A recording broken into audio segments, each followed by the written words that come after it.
The test is in 4 parts: Part 1, Part 2, Part 3, and Part 4. Now look at Part 1. Part 1. You'll hear a lecturer talking to students about the ozone layer and CFCs.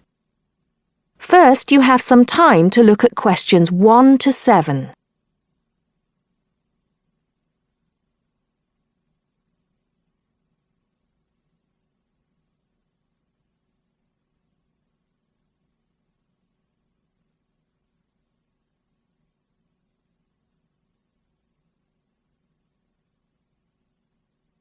Now listen carefully and answer questions 1 to 7. Today, it is well known that CFCs, or chlorofluorocarbons, can do immense damage to the ozone layer, which protects the Earth from harmful radiation from the Sun. However, it was as recently as the mid-1970s when the connection between CFCs and ozone layer destruction was first established. The story starts back in 1957, when James Lovelock invented the electron capture detector. This is a machine that can detect very small amounts of a chemical compound in the atmosphere. Indeed, using the machine, it was Lovelock who was the first person to detect the widespread presence of CFCs in the Earth's atmosphere. In 1973, Lovelock, on a research trip which he'd funded himself, measured the amount of CFCs in the atmosphere in the Arctic and in Antarctica, but unfortunately came to the wrong conclusion that CFCs are not harmful to the environment. Following on from this work, though, in 1974, Sherry Rowland and Mario Molina published the very first scientific paper on the connection between CFCs and ozone depletion. This quickly prompted the world's first ban on the use of CFCs, which was enacted in 1975 by the US state of Oregon. Further bans followed. In 1978, the United States and several European countries banned the use of CFCs in spray cans. CFCs were still allowed to be used, though, for refrigeration and in solvents. It was in the mid-1980s that scientists in Antarctica observed a huge depletion in the ozone layer above them, often called the hole in the ozone layer. This led, in 1987, to the signing of the Montreal Protocol, which called for further reductions in the production and use of CFCs, and then, 2 years later, to a European Union agreement to ban the production of all CFCs by the end of the century. Before you hear the rest of the talk, you have some time to look at questions 8 to 10.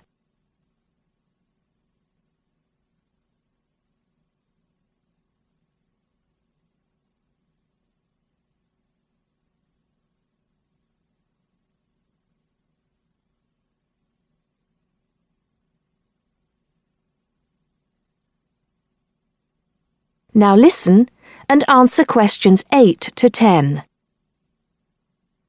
So why exactly are CFCs so harmful?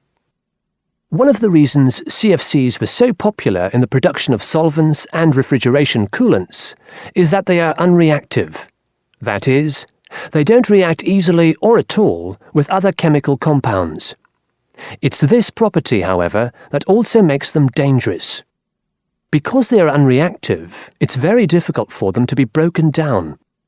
This gives them a long lifespan, more than 100 years in some cases, and allows them to rise into the upper levels of the atmosphere, the stratosphere, unchanged. There, ultraviolet radiation from the sun starts to break them down, freeing the chlorine atoms from the CFCs. It's this chlorine that helps destroy the ozone there.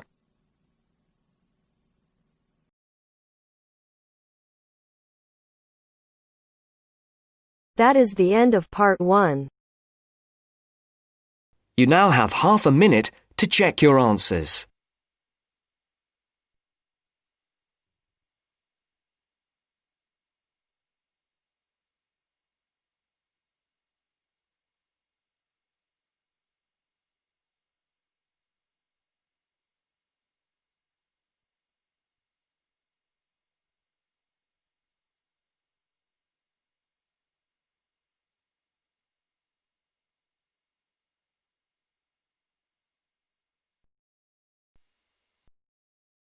Now turns to Part 2. Part 2. You'll hear a monologue about a guided tour to London. First, you have some time to look at questions 11 to 17.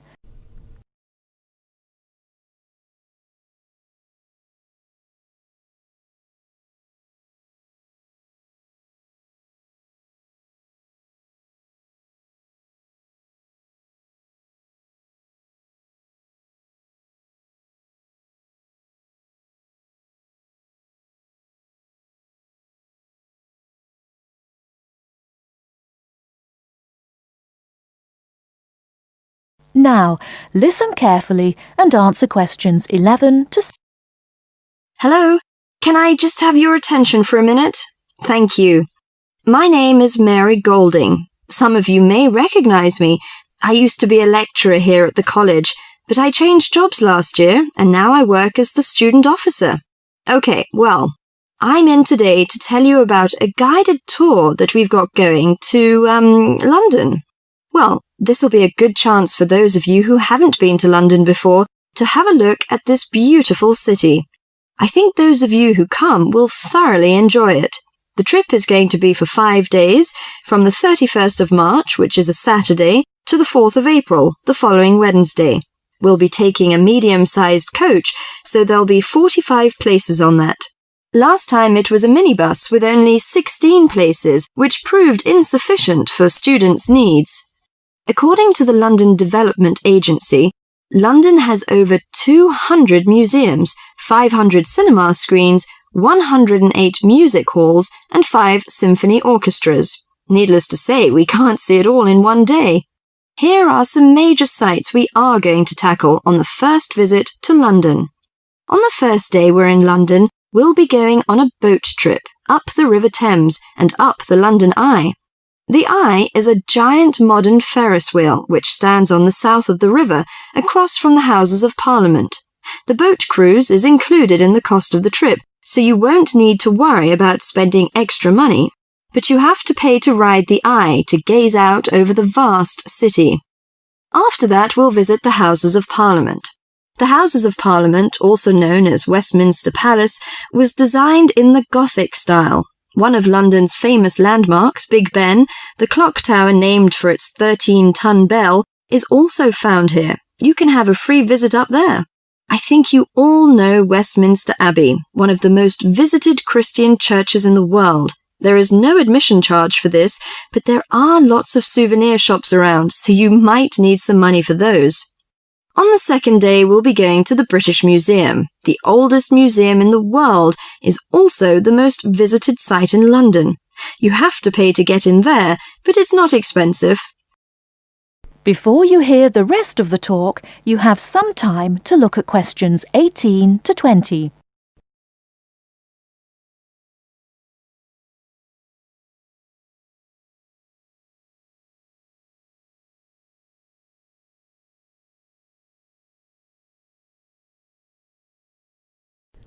Now listen and answer questions 18 to 20. Also the most visited site in London. You have to pay to get in there, but it's not expensive. The museum's newly constructed £100 million Great Court, a 2-acre square enclosed by a glass roof, is the largest covered public square in Europe. It is called the Great Court. On the third day, you'll be free to do whatever you like. Personally, I recommend the Natural History Museum. It has over 68 million specimens. Fun exhibits include the Blue Whale exhibit, Rainforest Gallery, Earthquake Experience, and dinosaur displays. The Globe Theatre is a place worthy of visiting. The original Globe Theatre, where actors performed William Shakespeare's plays, burned down in 1613. The newly reconstructed Globe, however, copies original drawings of the 16th century's building's details and uses many of the same techniques and materials. Theatregoers can see performances of Shakespeare's plays, such as Romeo and Juliet and Much Ado About Nothing. If you'd like, can you sign up on this form on the student notice board by Friday? It'll be first come, first served. That is the end of Part 2. You now have half a minute to check your answers.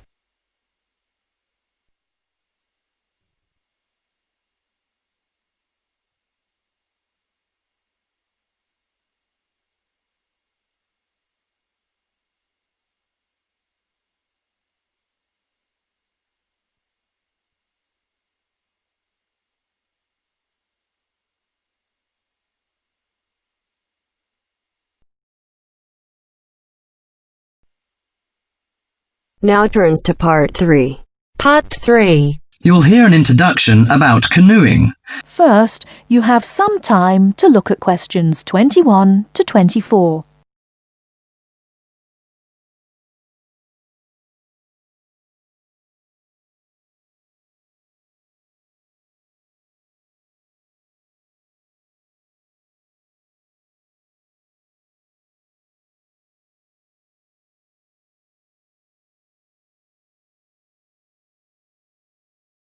Now, listen carefully and answer questions 21 to 24.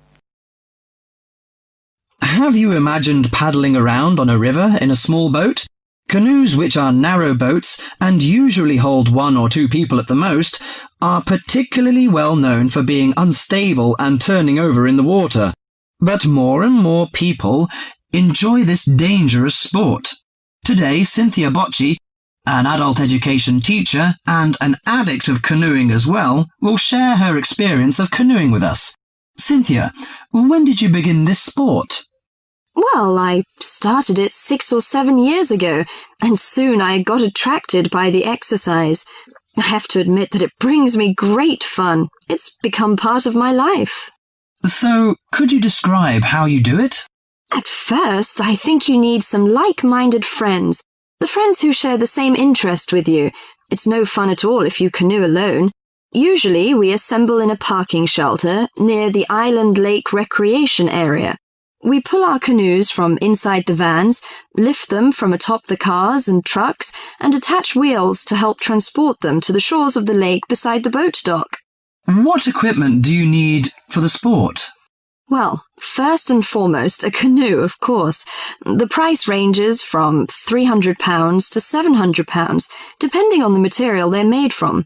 The more you can pay, the better, really. Personally, I wouldn't look at anything under £500, but that obviously depends on your budget. You also need a hard helmet to protect yourself against rocks when you fall out of the canoe, and believe me, that is very likely to happen. Because of this, it's a must for a beginner to wear a wetsuit. Oh, bathing suits don't work really. Sometimes a life jacket is a necessity in case you fall into water and no one else is nearby. Before you hear the rest of the talk, you have some time to look at questions 25 to 30.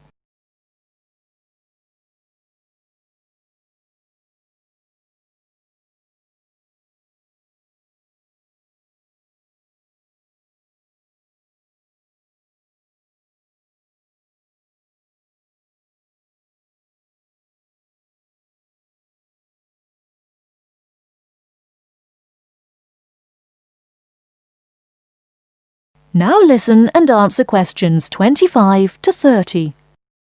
Think it's all worth it?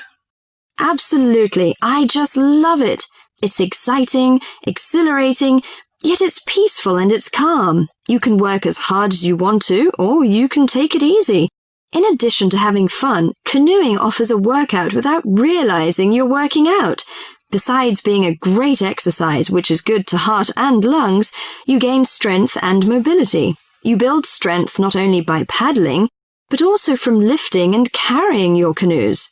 You can also exercise your mobility. Frankly, I never had upper body strength until I started canoeing. Now I can pick my canoe up and carry it on my shoulder with no problem. However, it's not just a workout of the upper body, but also a total body workout. If you're doing it correctly, it's a great calorie burner. And more important to me, paddling isn't strictly about exercise.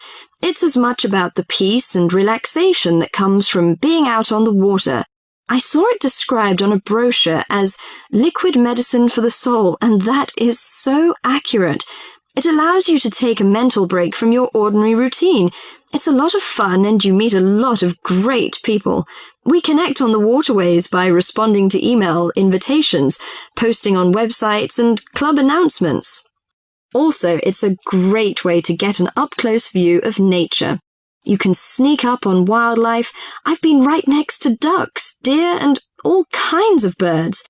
You just get a different view than you can get on land. I especially enjoy camping by canoe. It's like backpacking without having to carry a pack on your back. You can put everything you need in the hatches of the canoe. Have you experienced this kind of camping?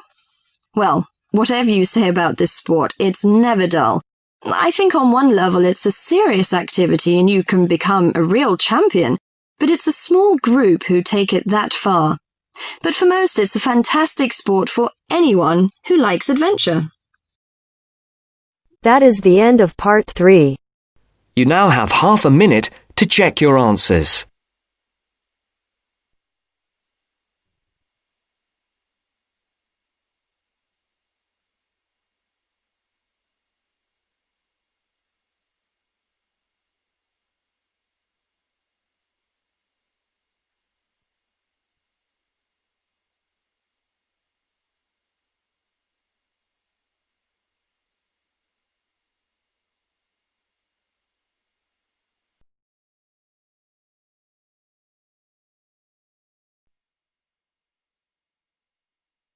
Now turns to part 4. Part 4. You are going to listen to a student, Liz, giving a seminar presentation on advertising. First, you have some time to look at questions 31 to 40.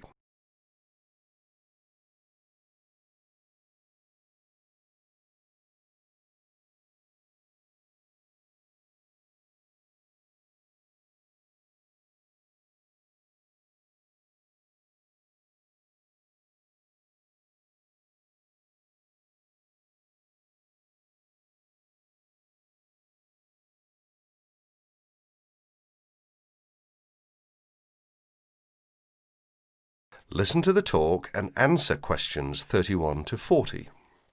Today, Liz is going to give her presentation. Liz? For my presentation, I looked at the different forms of advertising, especially at how women are portrayed by the media. So, Liz, tell us what different forms of advertising you looked at.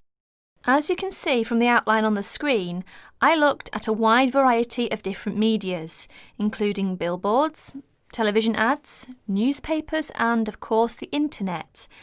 Oh yes, I almost forgot. I also looked at films. And what was your main finding? Well, I've brought some samples in to show everyone, which I hope will make it a little clearer. But first of all, I'd like to take a look at this first advert, which is from, believe it or not, a popular women's magazine. Now, even though this is a women's magazine, as you can see, women are portrayed in what we might call a submissive role. That is to say, that they are always the ones doing the housework, going shopping, or caring for the baby. In fact, you may notice that most adverts concerned with household products, such as cleaning materials, as well as food and baby items, are generally directed at women. Another thing you may notice about the women is that they are nearly always very slim and beautiful, even middle-aged women. None of them are ever shown to be poorly dressed or to be overweight. So, Liz, how are men normally portrayed in these adverts? Well, if you take a look at the next picture, which is in fact from the same magazine, you will notice that men are seen to be strong, powerful and in charge. They give the image of being in charge, being the ones who make the decisions. And generally, they are dressed either in sports clothes, showing their prowess or fitness, or a business suit, which serves to depict their social status. You mentioned that you also looked at films. Do these same images apply to the movie industry? Yes, they do indeed. And again, I have some images to show you. This time, however, I've arranged the pictures so that you can see clearly the different roles that men and women play in the films. Notice first of all that it is the man who is in charge. He's the one driving a big luxurious car and constantly contacting the office on his mobile phone. Now, if we look over here to the women, we see she is subservient to the man. She's his secretary, in fact. And if we take a look at her office, we see it's shared by other women and open to the public. In contrast, her boss's office, who is the man of course, has a very large, spacious office all to himself. And if the woman wants to enter, she first has to get his permission. That is to say, she has to first of all knock at the door and wait until he invites her to enter. However, if the man wants to talk to the woman, he simply picks up the phone and requests her attention. Are there any images where women are not shown to be of a lower social status to men? No, there aren't. Well, very few in fact. There are, of course, times when the woman, for example, is playing the part of a scientist with a man as her assistant. Yet even here, she is not in a position to make decisions. Decisions, in fact, are still made by her boss, who, of course, is a man. In other less extreme conditions, such as we can see here, the woman is playing the role of a housewife and mother, while her husband goes out to work to earn the money. In other words, the man is seen to have more control over the situation than the woman, who has to rely upon her husband for her livelihood. So, how far do you think this reflects real life? That's hard to say, because generally women do tend to do more housework and cooking than men.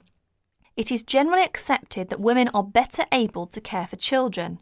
But the problem is that we are told through the media that women are not as capable or as strong as men, that women are not as able as men to make important decisions. This, of course, is totally untrue. Many women are at least as capable as men at making decisions, more so in some cases. Are women ever seen in the media to be superior to men? Very rarely, in fact, and when they are seen to be better or faster or stronger than men, they are also seen to be a freak. You know, someone with superhuman powers. In other words, they are not seen to be an ordinary person like you or me. Why do you think that is? It's probably because if people know it's too ridiculous to be true, then they are not going to believe it. This way, it won't harm men's image. So, what's the internet like? In fact, I think the internet is probably the worst of all the media. I don't know why exactly, but I think it's probably because there is little or no control over the internet.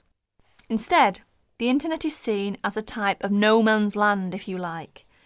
That is to say, it's not actually owned by one person or one company. Therefore, people are free to put whatever information on the internet they want. So, would you say that information on the internet should be censored? I think there should be some control over the internet because some of the images are dangerous. Dangerous? Yes, indeed. For adults, I guess it's not such a big problem because mature people are able to decide for themselves what to believe and what not to believe. But children are a different matter. They accept information that is presented to them without questioning that information or considering the consequences of believing it. In other words, children believe what they see or what they are told. And how do other people feel about information on the internet? Actually, I carried out a survey to find out other people's opinions. As you can see from this chart, the majority of people over the age of 28 were in favour of restricting the information. It was only people under the age of 20 who really thought that information shouldn't be censored. In fact, only about 8% said that information on the internet should be restricted in some way. Well, thank you, Liz. That was a very interesting topic. And I'm sure that if any of you have any questions, Liz would be more than happy to answer them. That is the end of part 4. You now have half a minute to check your answers.